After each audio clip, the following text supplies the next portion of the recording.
Hey friends, thanks for taking time to listen in on a conversation I had with Dr. James Hewitt, human performance scientist.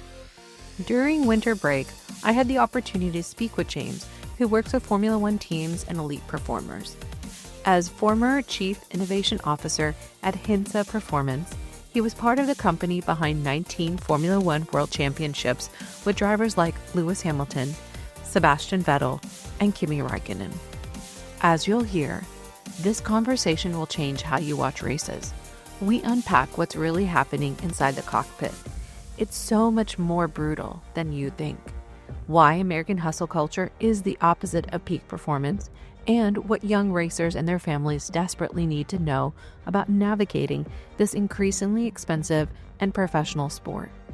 James also shares powerful insights from Aki Hintsa, the legendary performance coach who transformed how F1 drivers approach mental preparation and motivation. But before we get to our conversation, I need to ask, can you help us out? If you haven't already, please take a moment to follow us and give us 5 stars on your favorite podcast app, as well as share this episode with other F1 fans. We know our growth is because of you, and the guys and I thank you. Hope you enjoy our conversation. Well, James, I am really excited to have a conversation with you today. It's been very nice getting to know you both through your books, which our audience will hear about, but also through a mutual friend who kind of randomly sat on a plane with you and then said, hey, I hear you've been reading about performance when it comes to F1. I think you should connect with James. And it's just amazing how, as much as we all in this sport and in this world are all across the globe, how just individual connections, sometimes somewhat random, can put us all together. So I'm glad that all orchestrated for us to have this conversation. Yeah, me too. I'm not sure what's more amazing, like that kind of personal connection, or just the fact that 2 people spoke to each other when they sat next to each other on the plane.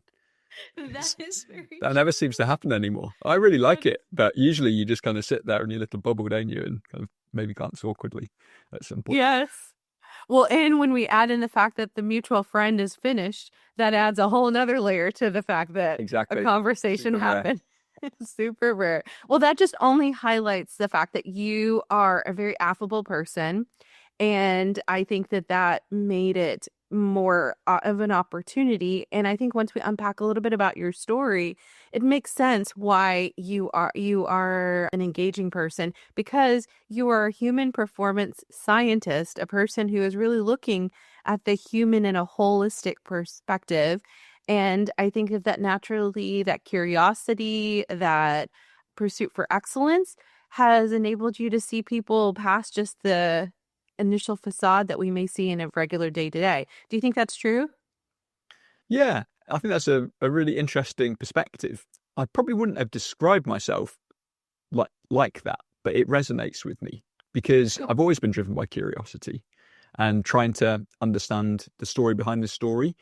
First with myself and then with other people, and really focused around, as you described, this domain of human performance science. Yeah, I wanted to first probably unpack a little bit about your personal journey that might help our audience in understanding who you are and where it's led to you being where you are today. So you went from being a professional cyclist to a PhD researcher to working with Formula One teams. So what drove that evolution? Well, my journey into performance science didn't start with textbooks. It started with living it. You could really probably dial it all the way back to when I was very young, and I found I was just obsessed with anything that went fast. So space rockets, racing cars, anything with wheels pretty much. And in my teens, I discovered this sport of road cycling, racing. And so I was enamored by this idea that you could hit speeds of 100 kilometers an hour on tires a few centimeters thick. And it's incredible what you can convince yourself is a good idea before your prefrontal cortex is fully developed. But that passion led me to pursue this dream of becoming a professional cyclist. So I moved to the south of France in the early 2000s. I had the opportunity to race full-time there for several years. I even won a few races. But the writing was on the wall. I was never going to be a top pro cyclist. That was clear. But it really embedded a curiosity in a key question during that time. And that question is really something that's driven me for more than 2 decades now. The question is, what separates people who perform at their best under pressure from those who struggle and slip? And I've chased that answer first as a full-time racing cyclist, as you mentioned, where I certainly wasn't the most talented, but I was relentlessly curious. Then through a PhD studying how elite performers think and execute when the stakes are highest. And then that path took me to Formula One. And the journey into that world was really interesting because I was in the UK, had my own coaching business, and I was working with a mixture of elite athletes, but also amateurs, people who were very enthusiastic about cycling, who also had very demanding roles in the city in London, where I was based at the time. Management consultants, finance professionals, people in the technology sector. And that was really where my fascination with how you combine cognitive and physical work really started to grow. And, it was interesting because I've always been fascinated by Formula One, and I've always been interested in that world. And it's this really fascinating example where you have kind of a microcosm of different functions and capabilities and roles and technologies all mixed up together, where you have these people, the drivers, who have to combine cognitive and physical work. You've got some incredible knowledge workers, people who think for a living, from software engineers to people who are examining the intricacies of the aerodynamic performance and simulating it. And then you've got fantastic finance professionals who are trying to make sure everyone stays within the cost cap. And so I somehow got onto the radar of this incredible guy, Dr. Aki Hintsa, who maybe we can talk about later in our conversation. Thanks to an introduction from someone who's still a very good friend and colleague now, Pete McKnight, who's done some incredible research in motorsport, which we could also talk about, I'm sure. To cut a long story short, Aki invited me to join his company at Hintsa Performance, which is still going today. And eventually I became Chief Innovation Officer there. And as some of you may know, that company is behind 19 Formula One World Championships. And part of my role there was to help to develop methods that support clarity and execution, when time is tight, when consequences are high. And I continue to work with Formula One teams and elite performers today. So my insights, they come from the cutting edge, not just the archive, even though those archive stories are brilliant. And I bring those insights into everyday business pressure, always on work, change, ambiguity, conflict, relentless pace, working with organizations all over the world. And I've been fortunate enough to be able to work with companies in over 35 countries now. A lot of my work is speaking, keynote speaking, and consulting as well. But really, after 20 years studying elite and everyday performance, one truth keeps on coming up again and again. And that's that people rarely struggle under pressure because they lack talent. They struggle because no one trained them for those moments.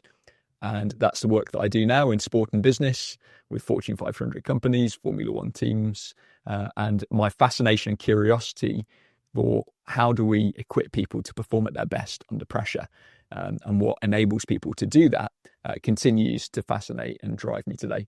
I love it. And I think, if anything, when I read your book that you wrote with Aki, I felt that the curiosity that which you wrote resonated deeply with me, because that's something that I feel is a part of my outlook in life, is being curious about people in all different areas, different practices. It just wanting to understand, why is that person the way that is, or why is that field developed the way it is, which I think has led to part of the reason that I love the sport of Formula One. All of our audience knows that I'm not a racer. I don't come from a STEM background. Most of my people in my regular life are like, you would never peg you as a person who is so passionate about the sport. But I think that the world of sports, and then specifically the niche sport of motorsport and Formula One, has got, as you said, so many different layers, that complexity, and unpacking that has been such a fascinating prospect and project. And then to come in counter you, who brings sport and business, that intersection. I think most people, especially fans, may not realize the principles that they can gather from watching the sport that they love, of cars going fast, and realize that there's so many more pieces of depth that actually are applicable. So that's why I loved your book that you had, because your curiosity came through every page of that book. And of course, the aspect of Aki's work, which I would love for you to unpack a little bit for our audience who may not fully grasp the legacy with which Aki has left for so many in the sport, and really sports across sectors. So, I mean, if no one has heard of Dr. Aki Hintsa before, if you Google him, you'll find a ton of information. He also wrote a book called The Core, which, if you want to kind of get a deep dive into his philosophy and also some fantastic stories of the drivers that he worked with, then I encourage people to do that. But Aki, I can share like who he was to me, and then also talk about his approach, because maybe that's the bit that you won't get from the internet and from reading his book. So I first met Aki in 2014. This was when I'd been put on his radar by my friend Pete, and Aki invited me, or his assistant invited me over to Geneva. And just bear in mind, like, I'd never heard of this guy ever. This is some random guy with a strange name who invites me over to his clinic in Geneva. And being the curious guy that I am at this point, you couldn't really find anything online about him, just kind of, forum posts where people were like, I think he's the guy who works with Lewis Hamilton or something. So I knew there was this motorsport connection. There's a little bit of information out there. Aki's book, The Core, wasn't out at this point. So I hopped on a plane to Geneva and arrived at this clinic in Geneva, went into was invited to wait in his office by his assistant. And his office was kind of like a set out of a James Bond movie. It was pristine and white with kind of futuristic looking furniture and floor to ceiling windows. And just in the distance, you could see Lac Le Mans, or Lake Geneva in the distance. And at the end, there's this big cabinet lit with full of motorsport memorabilia. So I couldn't help but kind of go and like start inspecting all this stuff. And there's, Mika Häkkinen's helmet. There's Hublot watch case, which was a gift, with a note from Seb from Sebastian Vettel, and I was like, wow, this guy doesn't just collect this stuff; he's been given this stuff, which kind of speaks to the influence he had. And so I'm there, practically with my nose pressed up against the window, metaphorically speaking, or literally rather in this case. And suddenly the door opens and Aki kind of comes in, and he's apologizes for being late. And if anyone has ever spent any time with Aki, they know that was always the case, because he was always busy helping someone somewhere. And sat me down, and I was super prepared. I was thinking this was going to be some type of technical interview. He's going to be kind of grilling me about my kind of background as a sports scientist, and my views on emerging evidence for supporting peak performance physiologically. But he just sat down and just said, so tell me about yourself. So we just started a conversation, and he was more interested in who I was as a person than he was in my academic background or my technical experience. And after that conversation, which did end up becoming more detailed, and one of his colleagues actually also joined the interview later and kind of made sure I had the credentials to do a good job. And I eventually got offered this job. But what really stuck out to me from that initial conversation and the subsequent conversations and interactions and work that I did with Aki, as I got to know him and his philosophy better, was that he was driven by this belief that it was what was inside us that was most important. But he also brought a holistic perspective. So his model, this holistic framework, combining the physical, the mental, the nutritional, sleep, it was all interconnected. Now, the interesting thing is 10 years later in 2026, that's kind of part of the course. It's quite normal to talk about things that are interconnected. And even then, there were people who were talking about the interconnection between these components, the psychological and the physiological, your sense of identity, your sense of purpose that was driving you forward and motivating you, behavior change. But it was much more radical then. But for me, the thing that stood out then, and I think it still stands out now, was this idea that understanding who we are and what's really driving us is a foundation stone for sustainable high performance. And you can see that in his legacy with these 19 Formula One World Championships, supporting these legendary drivers as Aki did with Sebastian Vettel, Lewis Hamilton, Kimi Räikkönen, Mika Häkkinen, of course. The tragedy of the story is that 10 years ago in 2016, Aki passed away and left a profound gap. But the kind of the amazing thing is that speaks to kind of the value of his philosophy, and it's how durable it is that methodology and his approach lives on. So he personally, professionally, had a huge impact on my life and career. And the lessons that I learned and the thinking that he provoked and the opportunities that he provided back then have continued to reverberate and continue to be a source of inspiration today. So our audience can't see, but I'm tearing up because I think I have such respect for him as an observer. Obviously, I came to know him after his passing. The thing that it resonates so deeply with me, what you just said, is he saw the humanity of people. Like it wasn't, he saw each of us with value.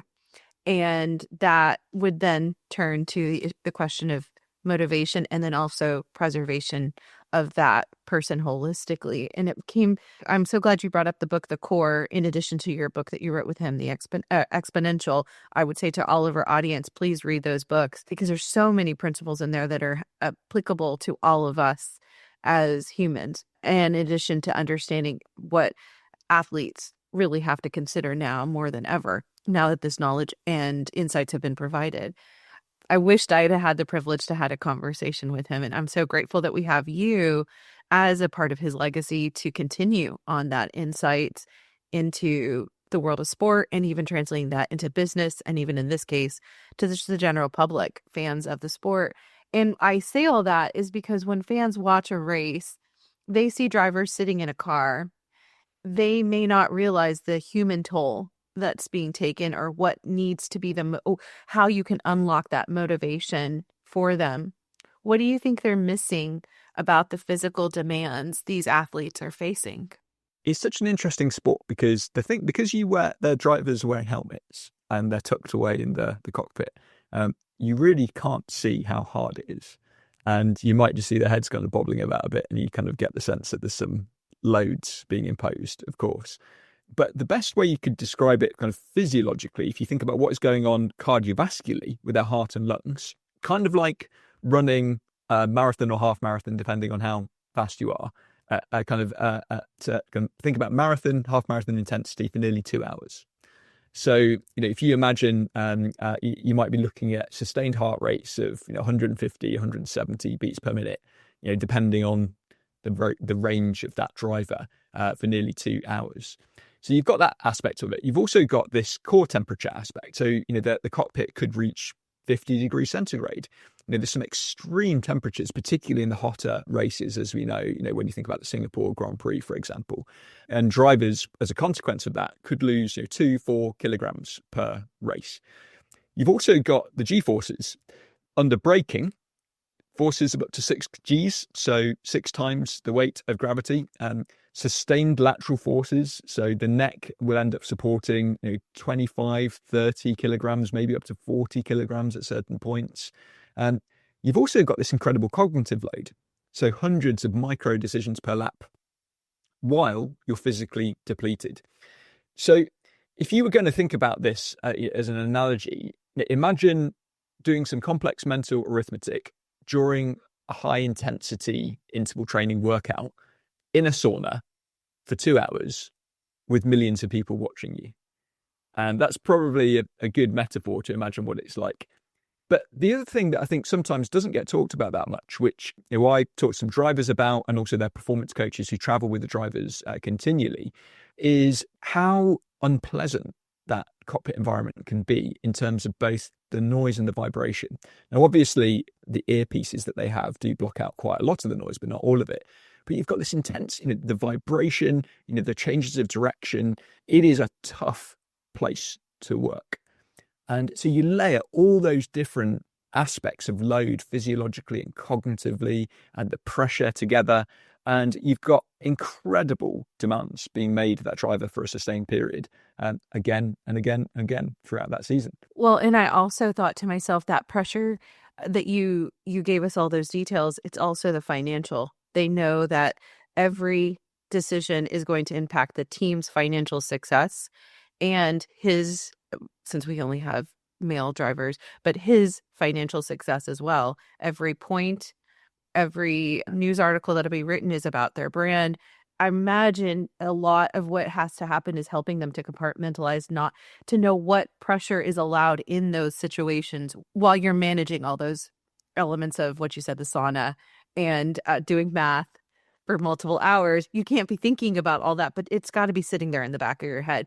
I guess I bring that up because a rookie versus a veteran, their ability to manage all that is going to be very different. We will see that as race fans when either they don't make the right calculation and it has some dramatic consequences, or it doesn't have dramatic consequences. They just may drop back and they not perform at their peak. These are all things that we as fans sitting on our couch thousands of miles away, I always want to advocate for having sympathy for the racers as much as we will hold them to high regard and cheer them on, to realize what you just said. It's very easy in this age of social media to go attacking these racers when they're managing all the pressures that you just said. What are your thoughts on that? Absolutely.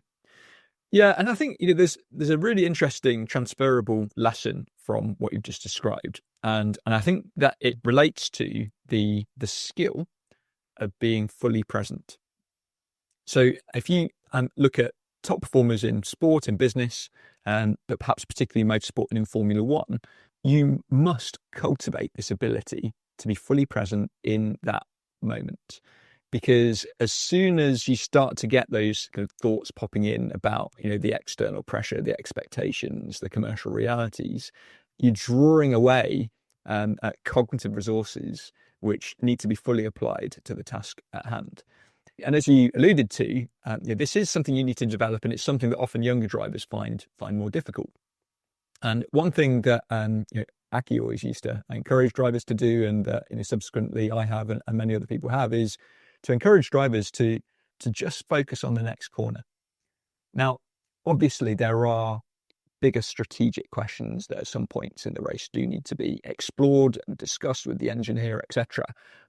When drivers start to notice that their thoughts are drifting to maybe some of the big picture, when they need to be in the moment, remind themselves to just focus on the next corner and make that corner as good as it can be, is quite a helpful script to start to train. And I think that the generalizable lesson there for all of us is, we do need to keep this big picture awareness, obviously, of all the things that are going on in our lives and work. But when we start to feel overwhelmed, we can start to maybe ask that question, what is our next corner? And try to train ability to focus on it.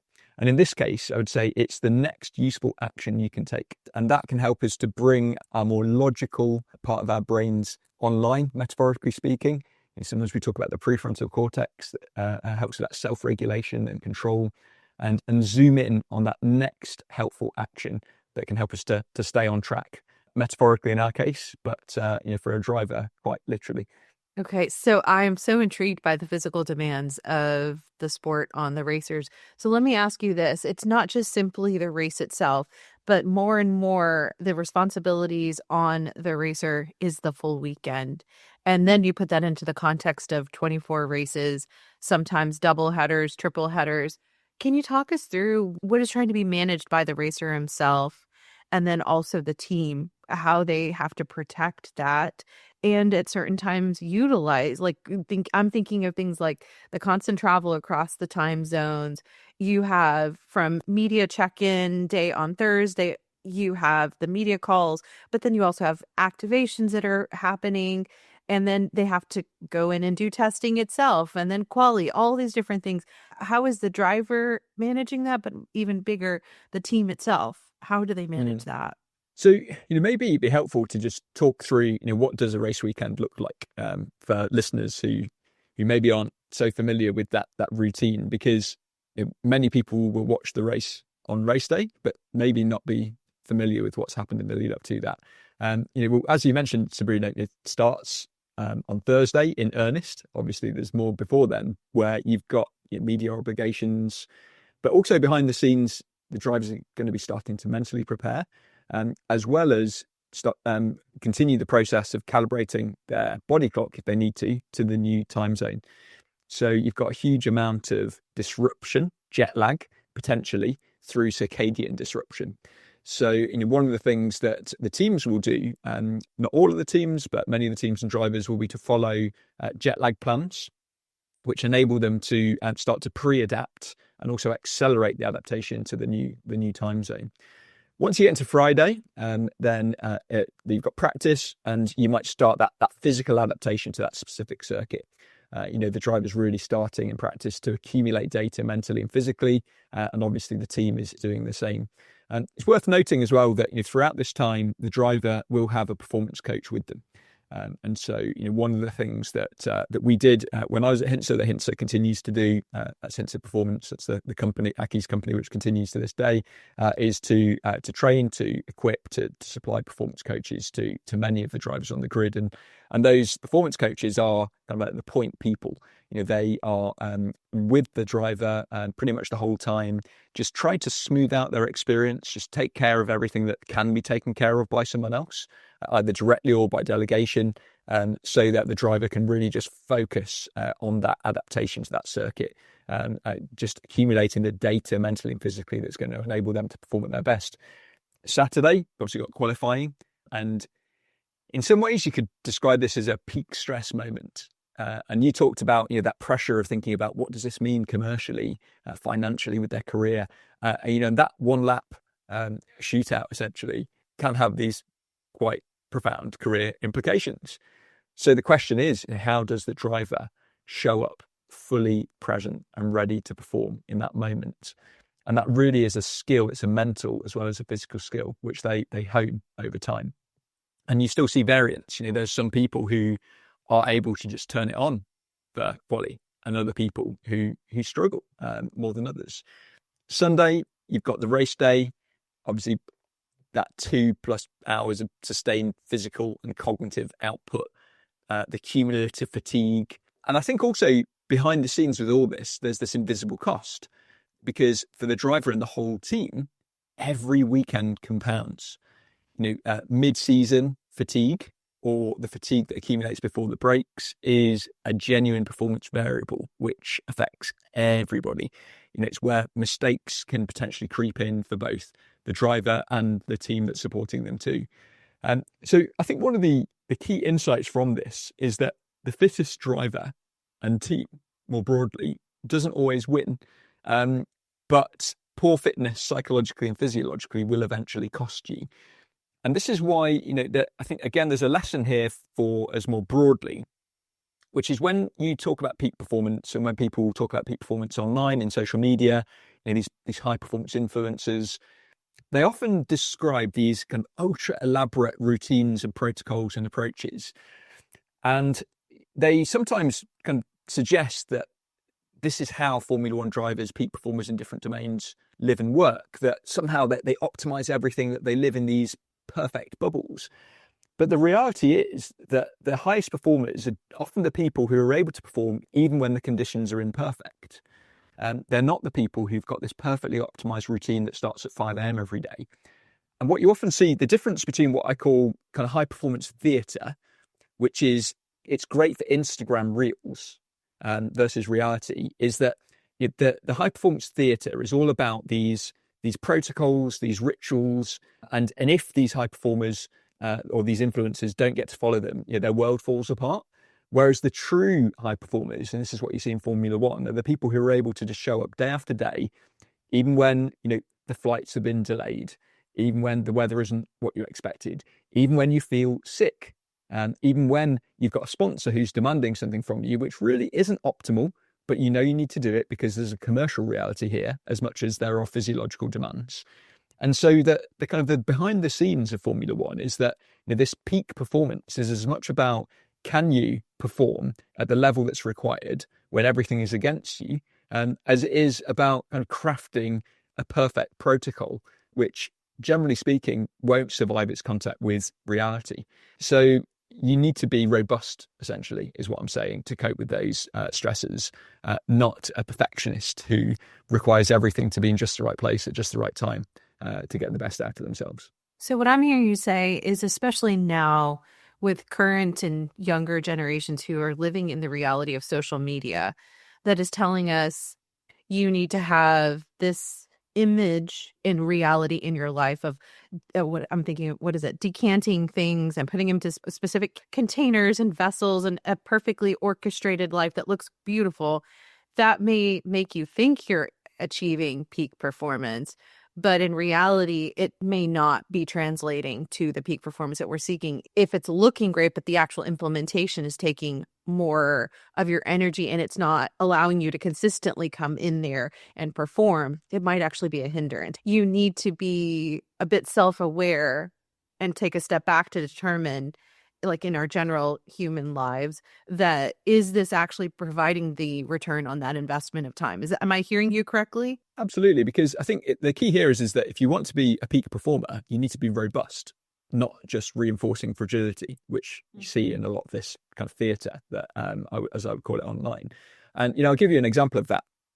There's a very well-known influencer in this kind of performance longevity space who kind of posted a picture of his blood glucose response after he had like some kind of cereal bar or something before he went to bed. And he said, "Oh, I had this cereal bar before I went to bed and it completely messed up my sleep. And I know now why, because my blood glucose was off, by several standard deviations, and I'm never going to do that again." I'm like, honestly, if you were so fragile that eating a cereal bar before you went to bed screws you up and you wake up feeling terrible and you can't do anything, you are not a peak performer. And this person wasn't associated with Formula One as far as I know, but Formula One would not be the place for you. Actually it's about building this capacity to be able to absorb the uncertainty and absorb the unexpected and perform, and maybe even grow through it, maybe even get stronger through it. So I'm not saying that kind of the protocols and trying to adopt some of these wellness routines is a bad thing, not at all. Sure. I think, they're helpful things to integrate, but if our ability to perform and feel well depends on all of those things working out perfectly, we're fragile, we're not robust, and we're not likely to perform at our best, whether that was on a circuit or in an office or boardroom. That makes sense. Yes. No, I did not take away, but I'm glad you clarified. You're not saying the protocols are bad. I feel like you're saying it's a healthy balance that allows you to develop resilience through those things to deal with life itself. I like how you point out the variables are the things that we cannot control. And if your systems are so rigid and you can't deal with the variables, then you're not set up for that peak. So, okay, we've really focused on the drivers, but we actually know that this is a much bigger world than just simply the drivers. There are the teams that are racing, or the racing teams, the mechanics, even the people back at home at the factory. They have to come up with their own routines to deal with the constant evolution of the sport itself. Can you tell me how could, in either of those cases, those seem to be akin to those of us in the, I keep calling it the general world, the business travelers, business people. How can we implement some of the things that you see they are doing? Yeah, so I think a lot of the people who are outside, who are in the car, and you mentioned there's the traveling team on the track side, whether that's pit wall or in the garage, and mechanics, and you've got all the hospitality team around that, and you've got the people kind of back at base who are coordinating the logistics, and then you've got all the kind of the engineers and the software developers and the finance professionals and the HR professionals, and it's like any business. And some of those are working on the local time zone where the kind of building is, or they might have to operate at race weekends on the time show at the local time for the race. So they've got their own kind of jet lag, even if they're not traveling with the team. So there's all kinds of demands that the people outside of the cockpit face. And I think there's lessons in terms of how they might cope with those demands and even grow through them that could apply to us as well. And one of them, I've talked about this quite extensively. And again, if people are curious, you can read more online. But there's a framework that I use particularly to help people who are involved in cognitive work. So they're the people who are thinking for a living, to consider how to integrate this balance between effort, cognitive effort, and effective recovery. So cognitive gears, you can imagine it almost as being similar to intensity zones for physical effort. Like maybe running or cycling, you might have used a heart rate monitor to measure your physical effort. And you might be familiar with this idea of heart rate zones, where you've got a high intensity heart rate zone, like an all-out effort, a sprint even perhaps, and then a low intensity heart rate zone at the other end of the spectrum, like a gentle walk. Cognitive gears is a way of thinking about the intensity and type of cognitive work. So at one end of the spectrum, you've got this high cognitive gear. So that's deliberate focus on your highest intensity, highest priority tasks, ideally sustained attention, uninterrupted. Then you've got this low cognitive gear, rest, recovery, reflection, mind wandering, and then middle cognitive gear, which is just the less demanding tasks that just need to get done. Meetings, emails, the meetings that should have been emails. So when I'm working with teams, one of the things that I'll often do is try to identify how they're distributing their time across those different gears. And then if it was kind of a group of engineers or people who are involved in trying to develop new ideas and generate great insights, try to ensure that they're getting to spend enough intentional, uninterrupted time in that high cognitive gear, but they're also able to invest time in that low cognitive gear and try and minimize that middle gear where they're being interrupted, where there's notifications popping up, where there's unnecessary meetings. And that low cognitive gear is often the most undervalued gear by many professionals. And this is something that I think we could all learn from, because our idle time, that time off, is not a waste of time.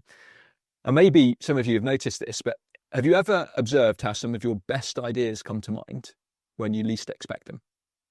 The shower idea, for example. This relates to a phenomena which can be described with the acronym REST, and that stands for Random Episodic Silent Thought. And that describes how some of our brain's most unique creative regions come to life when we're task negative, when we allow our mind to wander. And these moments are often characterized by the flashes of insight that really form the basis of greater creativity. So I would say that when we think about cognitive work, remember that rest is not a reward. It's what makes great work possible. And to try to be deliberate about these times of restoration in low cognitive gear, and then this high cognitive gear focus, and try and reduce inefficiency in this middle gear where we can. That's just one example of a lesson that I think applies to that world of Formula One, where innovation and creativity and generating insights that could be a profound source of competitive advantage, as teams are making thousands of design changes over the weeks and months. For many of us, that could be our source of competitive advantage as well, particularly as AI tools start to supplant many aspects of knowledge work. It's that ability to create, to ideate, to generate novel insights, which only emerges through this integration of effort and recovery, rather than just being always on and continually distracted, as unfortunately many of us often are. I really appreciate that, because I was thinking more, and I want to hear your opinion on this side of the coin, about pushing through this American hustle culture. I feel like is very big. But when you talk about rest, I know I will feel bad about being restful.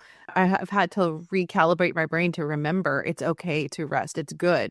I love how you pointed out that when our mind is at rest, those are when the ideas come. Because it's true. I feel I can't count how many times when I've taken that quiet time, taking a walk, walking the dog, something very mundane, going into that low gear, when insight comes and I'm like scrambling to try to find somewhere to write it down. I guess on the other side would be, what are your thoughts about our culture that pushes us to keep going? If the culture is forcing you that way and you don't necessarily have the autonomy, the empowerment to actually say no, how do you manage that? It's an interesting one, isn't it? Because I guess one of my questions would first be, for someone who is facing that challenge, is that autonomy self-imposed or imposed by others? Because there's a risk sometimes that we do end up kind of wearing this badge of busy, and when our sense of kind of relentless work becomes a form of professional identity. And if I'm honest, I see that the responses are quite polarized. So at one end, you've got people who embrace the hustle culture, and rather than hiding or minimizing the brutal demands of always on work, the late nights, the missed dinners, the constant travel, which you do see in business, also in Formula One. Advocates of hustle culture will kind of wear these sacrifices as badges of honor, and they might even amplify or celebrate those grinding aspects of their work. And it becomes sort of an indication of how tough your job is, and professional bragging rights almost. And in many ways, though, I don't think that's just masochism. It's kind of a coping strategy. where we try and transform that suffering into a kind of a professional currency, if you will. But I don't think that's sustainable. I think that's the challenge, because I think that ultimately there's going to be a cost associated with that. At the other end of the spectrum, we see these people who they end up quite quitting. You don't see this really in Formula One, but there is this growing movement of people who are embracing this deliberate decision to do only what the job requires and nothing more. And some research suggests about 50% of the people are drawn to that approach. And you could describe it as, in some ways, disengagement rebranded, but I think it's a bit more nuanced. I think it can stem from this mindset of overestimating the harm associated with stress and underestimating our ability to cope. But it can also be this signal of the breakdown sometimes between the psychological contracts between employer and employee, where people don't feel as supported, they don't see opportunities for growth. So my solution would be to probably try and apply some lessons from endurance sport, maybe from Formula One, which is to go back to this integration of effort and recovery, of valuing rest, of leaders modeling that. I think that's so key. There was some interesting research published recently from the University of Singapore that suggests that a leader's personal well-being is the number one predictor of organizational well-being and the number 3 predictor of organizational performance. So leaders play a huge role here. I think it's also about a focus or a refocus on quality over quantity. And so often we try and use hours worked as a proxy for productivity, but I really challenge that. And actually, again, I think Formula One is a really interesting example of it because time is so constrained. So they're forced to prioritize quality over quantity because it's not like in the old days where you've got unlimited testing time. Your testing time is really restricted. Wind tunnel time is restricted. The season creates its own constraints in terms of how long you've got. I mean, we saw that happen, didn't we, recently in the shakedowns where some of the teams weren't ready. Now, some people would maybe suggest that perhaps that was strategic for some. They wanted more time for development. Other people, maybe there were some unexpected challenges. But the bottom line is we can see in real time, it is all about quality over quantity. And I think, the lesson there, which is this counter to this hustle culture, is that more grind is not the answer to the optimum outcomes. If we are really deliberate about applying effort, if we also create the space for those great ideas to emerge, you can achieve exceptional outcomes. I'd argue that a Formula One team in some ways is one of the best examples of innovation in practice. The rapid prototyping and development, the response to constraints to create these race-winning outcomes. I don't think there's a quick answer, but I think that my summary really is that there needs to be a shift from pure volume to quality and focus. And we see that drivers and teams who just try to outwork everyone without strategic recovery fade mid-season. And actually, I wrote, you mentioned my book Exponential. I've got a new book called Regenerative Performance. And the core thesis of that book is that sustainable high performance requires intentional recovery. And I think that we'd see that in Formula One as well. There are diminishing returns from pure volume. It's basically like driving down a highway with your foot on the accelerator pedal and missing your exit. And, the paradox is that sometimes more rest actually means more capacity when it really matters. And I think if I was going to distill it into one thought for people to take away, my challenge to hustle culture for individuals and for teams would be to say, are you performing or just being busy? And I think that starts individually, and maybe to challenge that sense of a loss of control, which might be self-imposed, where we've just developed this professional identity about busyness. If you can't control that situation and you feel it's being imposed on you, it's maybe a bit utopian, but is there a way that you can control what you can to be more deliberate about your recovery and maybe let your results speak for themselves and show that there's a better way to work? There's a whole other conversation about leadership culture here and how to address that, maybe by managing up if you're not in a position of authority. But that's probably outside of the scope of this podcast, or at least today's conversation, I think. So I think that is so helpful for so many of our listeners to take your insights and see how that they can practice that in themselves. I would love to have a follow-up conversation on those other things if you're open, because you may realize I have a lot of questions that I'm so grateful for your time. And I think you have so many insights that would be wonderful for us to unpack over time.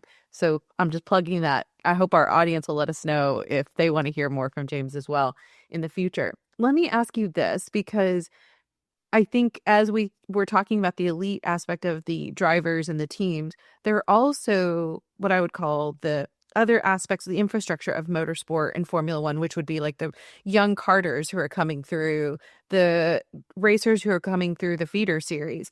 They have the opportunity to take these insights and practice that even from the young age so that hopefully when they get to those levels, it is really natural and they just plug into the system so much better. And maybe by that point, we'll be even further along in our understanding of human performance. But tell me, what could young drivers who are coming up through those junior categories, what are they maybe even doing now that are different from past generations?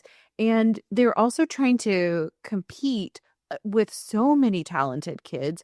How do they differentiate themselves, create these in their support systems? How do they protect them? I say this because unlike an athlete at the level of Formula One, who are like 21, 25, 30, 40, right? Their bodies and their experiences are developed. They're, quote, mature. While in the karting, the feeder series, they're still humans developing. How should they, as individuals and their support systems, really be protecting that and managing that? I've been fortunate enough to work with some brilliant young drivers over the years.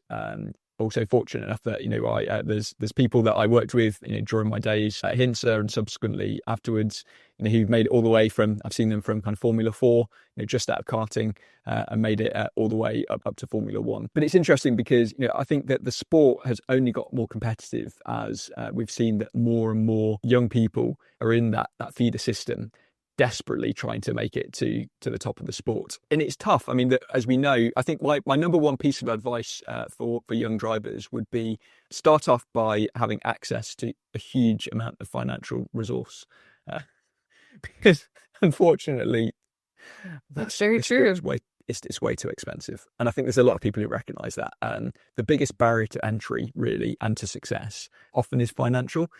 Just because now even karting is just phenomenally expensive. But, there are some moves and there's some really great conversations and ideas emerging about how we can maybe address some of that challenge. But one of the things I would probably encourage people to do is don't specialise too early. There's a real tension in any domain of high performance that to be really, really good, you need to specialize. You need to zoom in, to dedicate yourself almost completely to that sport. But I think there's a challenge with that from a physiological point of view, that you can end up with drivers who've done nothing else physically, no other sports, and they've not developed that broad movement literacy. And also sometimes they've not developed the physical robustness which you need, not just to perform in the car, but to just get through life without injury.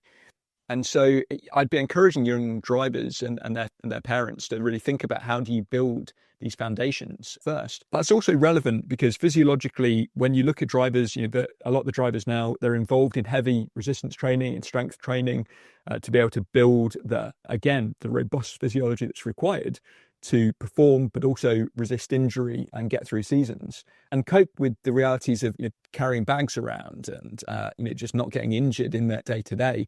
And so you want to try and build athletes who are as complete as possible, because Formula One is a sport and motorsport generally, you don't necessarily need to be a specialist in one physiological domain. You just need a really good level in a broad range. The one exception is probably related to neck strength specifically, but outside of that, you kind of need to be high end of average in various different physiological parameters. I'd also say on the cognitive side, remember that mental skills are trainable and start early, but age appropriately. There's a risk sometimes that with mental skills training, you can introduce ideas to people who are too young. So it's got to be age appropriate. But starting really simply with this emphasis on process while keeping the outcome in mind is so key. I've seen so many times, particularly with parents sometimes, that they will set really definitive outcome goals for their children and win this race, podium in this race, achieve this position in the championship. And that's all important because they wouldn't be getting in cars unless they wanted to win. But making sure that they complement that with a really strong emphasis on process goals, which describe the steps we can take which are in our control. There was a study which suggests that the positive effect of process goals on goal attainment is more than 15 times greater than outcome goals. So a focus on what we can achieve, and that mental skills training starts early. I've been fortunate enough to work with some fantastic sports psychologists over the years. And one of their greatest frustrations is when 2 days before the most important race of the driver's young career, they get a call from the parent saying, please, can you come and fix our son because they're really struggling and anxious. And this mental skills training should have started like years ago. Mental skills training, it's not like the sports psychologists can't just come in and wave magic wands, and it's actually very much like physical training, where you'd never expect to get under a squat rack and be able to lift twice your body weight. You'd build up to that. In the same way, we need to prepare young people mentally and not expect them to be able to metaphorically lift twice their body weight on race day without any kind of skills to support them to do that. Also consider those developmental windows, physically and mentally. And actually, one of the shifts that we're seeing in motorsport now for young drivers is a greater awareness of these long-term athlete development pathways, which are very well established in other sports, but are only really starting to emerge in motorsport. I think that for parents, for people who are supporting young drivers, ultimately it's about support without over-involvement and creating a sense of autonomy for those young drivers within a structure. I get it, it's a tension. There's going to be a band there, an optimal band, rather than a perfect balance between those factors. But just being mindful of where you are on that spectrum of support, over-involvement, autonomy, structure, which can take away autonomy, and trying to find the best range for you and your driver, whether that's a son or daughter or kind of someone you're responsible for in that mix. I think that's great. Thank you so much. I feel like our young racers who are listening and their families that are listening, having that kind of insight of a roadmap that they should be mindful of, because the sport has changed, as you noted, and those who maybe grew up in the racing world are now seeing so much change. And I feel like it's happened rapidly. Even something as simple as Lando has been very open about his anxiety and how he's handling that, which you wouldn't have seen 10, 15 years ago. Or the lifestyles of someone like a James Hunt, and really colorful lifestyle. And now when you comparison look at the racers, I like how you highlighted it's not really rigidity, but it's very much a framework that everyone is operating within. That's happened so quickly for especially people who've been watching or participating in the sport for 30, 40 years.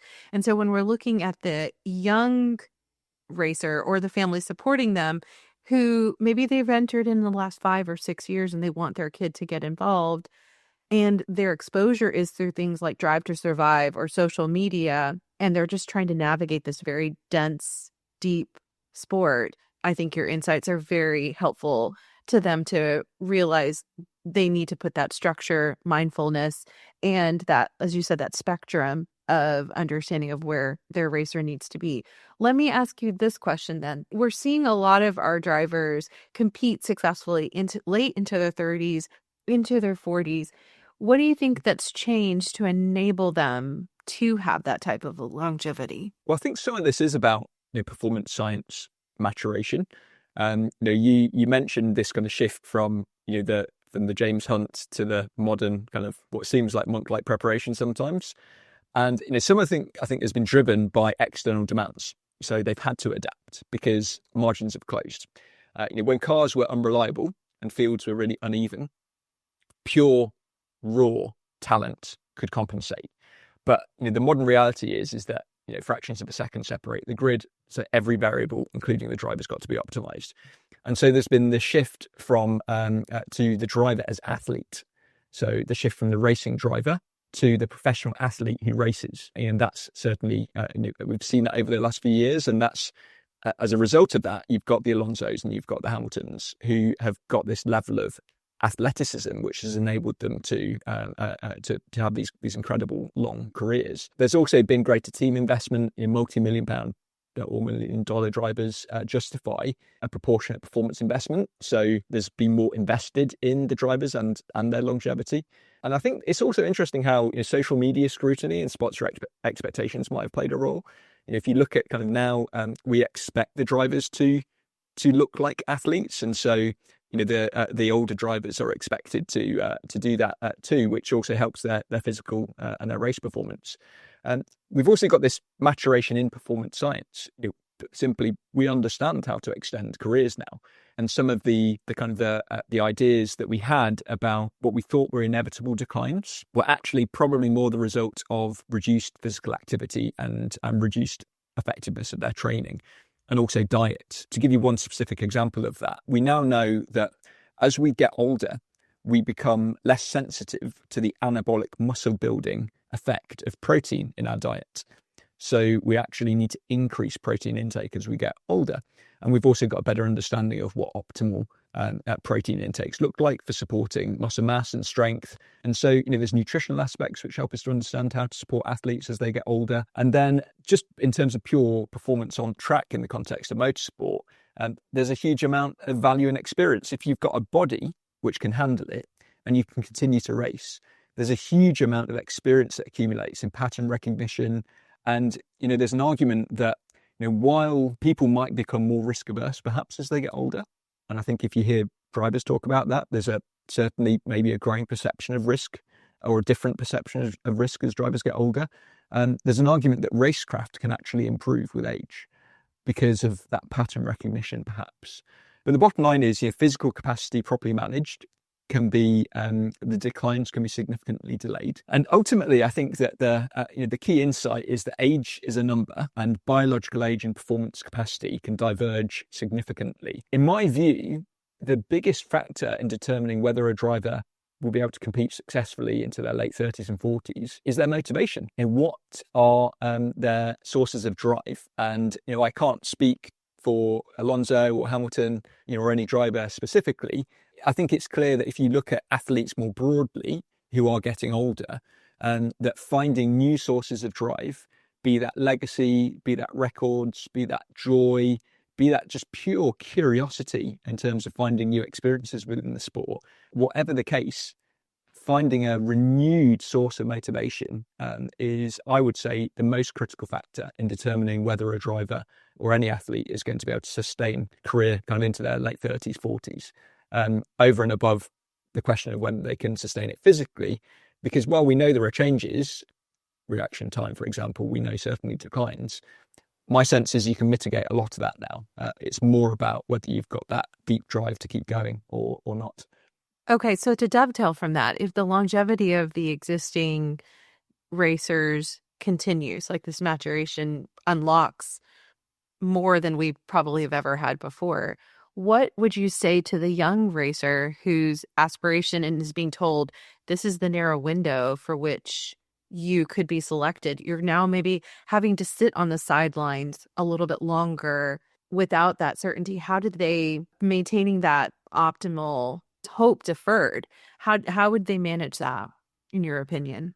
So I think the key is that it goes back to that process versus outcome goal that I mentioned earlier, that falling in love with the process and just deriving satisfaction and joy in the process. So much so that even if the outcome is deferred completely, i.e. you don't get there, you still can experience a sense of joy, of fulfillment even, through the pursuit of that goal. There's a really interesting psychological phenomena called the arrival fallacy, which is basically the false belief that when we achieve our goals, we'll experience enduring joy. And the evidence is really clear that that's not the case. And you don't need to try to become a Formula One driver to know what I'm talking about. We've all probably experienced it. So, you work for that promotion and you get it and it's brilliant. You go home and maybe have a glass of champagne and then the next day you're kind of like, oh, is this it? And life is full of experiences like that. And Formula One drivers are humans like any other. They get it too. So for many of us, I think the lesson here is how do you find that joy and satisfaction in the process? Because the enduring factor, or the most consistent factor that I've seen in the drivers who've made it, is that they love the sport. They love what they do. It doesn't mean they like all of it. No one likes being stuck in an airport when your flight's delayed. And not everyone gets to the point, even drivers, that they can fly private all the time. But the training, the preparation, there's at least a significant portion of their job they love. And the ones who lose that joy, the kind of the downside start to outweigh the upside. generally they're the ones who they'll call it a day. So if you want to sustain your performance for the long term, wherever you are at in your career, but particularly for young drivers, make sure that you're finding ways to cultivate that joy in the process. I've seen the flip side of this is I've seen many, many young drivers who didn't continue in the sport when they came to the realization that they were doing it for their parents, not for themselves. I've seen this a lot in young drivers. And one of the things that Aki was really, really clear about and really kind of drilled into us when we were working with drivers was the importance of kind of encouraging drivers to develop that level of insight about their motivations for doing it. And if that motivation was coming from pleasing a parent, which often that was often the case for some drivers, particularly young drivers, then Aki would often gently, sometimes forcefully, if the context was right, challenge that. And so for young drivers listening to this, or people who are parents or carers or responsible for young drivers, I'd be encouraging you to consider if you can try and develop that insight, ask those questions, which are going to determine whether they're doing this for intrinsic reasons, not just to please someone else. Because if it's not intrinsic, it won't endure. And I've seen that time and time again. That's so good. That's so good. I have so many more questions, but I also want to be respectful of your time and ask this final one. And then hopefully we can have a future conversation if our schedules allow. Tell me, what's one thing about human performance you wish more people truly understood? It's that peak performance doesn't just mean more effort. It's actually about finding a flow in the rhythm of effort and renewal. If people only took one thing away, it would be that point that I shared earlier, that rest is not a reward. It's what makes great work possible. Love it. Love it. Thank you, James. I can't tell you enough how much this has sparked more thoughts in my own personal life and even how I'm observing the sport. And I believe that that's the same for our audience. So thank you so much for giving us your time. And I look forward to another conversation. Likewise. Thank you. Okay, friends, what did you think of this conversation? We'd love to hear from you. What questions are you wrestling with? What should we dive into next? Send them to Sabrina at 2guysagirlandf1.com. We read every single one, and frankly, your questions are usually more interesting than what we'd come up with on our own. And with that, let me say, this ends our conversation. But we'll keep talking and you can keep listening in because we're just two guys, a girl, and F1. For John, Dick, and me, Sabrina, thanks for listening.